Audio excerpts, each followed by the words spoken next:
আজকে চলে গেছিলাম নৈহাটিতে বড় মায়ের পুজো দিতে। তোমরা হয়তো সবাই জানো নৈহাটির বড় মা ভীষণ জাগ্রত।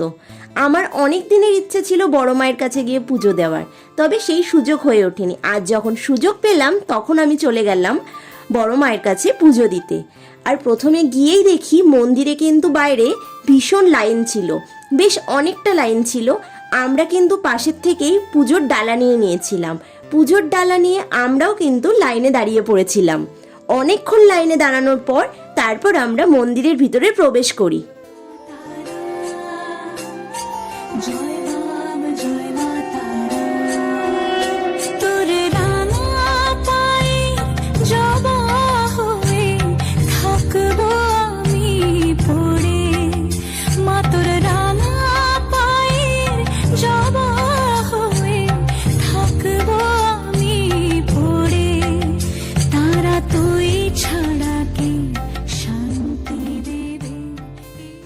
মন্দির কখন খোলে আর কখন বন্ধ হয় সেই টাইমও কিন্তু এখানে লেখা ছিল। মন্দিরে প্রথমে প্রবেশ করেই দেখি ডান দিকে দেয়ালে বড় মায়ের একটি ছবি বাঁধানো রয়েছে।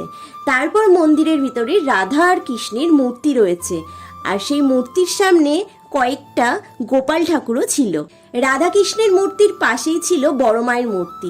বড় মাকে দূর থেকে দেখেই যেন মনটা খুশিতে ভরে গেল। মাকে যখনই সামনে থেকে দেখলাম তখন মায়ের দিক থেকে তো চোখ ফেরানোই যাচ্ছিল না, এতটাই অপূর্ব সুন্দর লাগছিল বড় মাকে দেখতে। আমি তো বেশ অনেকক্ষণ দাঁড়িয়ে বড় মার দিকে তাকিয়ে অনেকক্ষণ দাঁড়িয়েছিলাম। তারপর আমরা পুজো দিয়ে সেখান থেকে বেরিয়ে আসলাম। আর মন্দির থেকে বাইরে বেরিয়ে দেখলাম পাশেই রয়েছে ত্রিনাথ ঠাকুরের মন্দির। এখানেও কিন্তু খুব সুন্দরভাবে পুজো দেওয়া যায়। মন্দিরের বাইরে কিন্তু বেশ কিছু দোকান ছিল, যেই দোকানগুলিতে কিন্তু বড় মায়ের ছবি বিক্রি করা হয়। চলো তোমাদেরকে একটু ঘুরিয়ে দেখাই।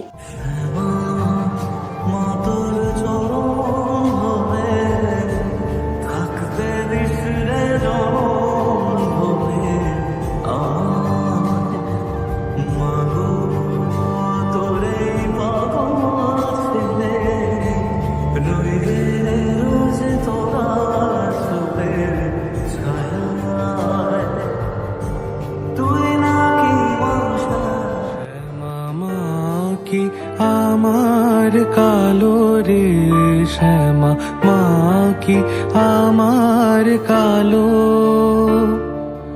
লোকে বলে কালি কালো, আমার মন তো বলে না কালো রে। কালো রূপে দিগম্বরী, কালো রূপে দিগম্বরী, হৃদি পদ্ম করে মোরালো রে। এরপর আমরা চলে গেছিলাম নৈহাটির ফেরিঘাটে এবং সেখানে গিয়ে দেখি গঙ্গায় জোয়ার এসেছে। আর তখন দিনের বেলায় আকাশে মেঘগুলো দেখতে কি অপূর্ব লাগছিল, মনে হচ্ছিল পেন্সিল দিয়ে কেউ তার রং তুলিতে যেন মেঘের ছবি এঁকেছে আকাশে।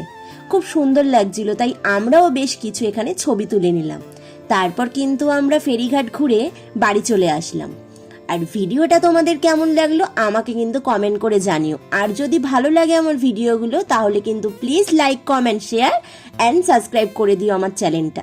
আর যারা যারা আমার ভিডিওগুলোর নোটিফিকেশন পাচ্ছ না তারা কিন্তু সাবস্ক্রাইব করার পাশে বেল আইকনটা কিন্তু অন করে রেখো, যাতে আমি যখন ভিডিও আপলোড করব সবার প্রথমে তোমাদের কাছে চলে যায়। Thank you.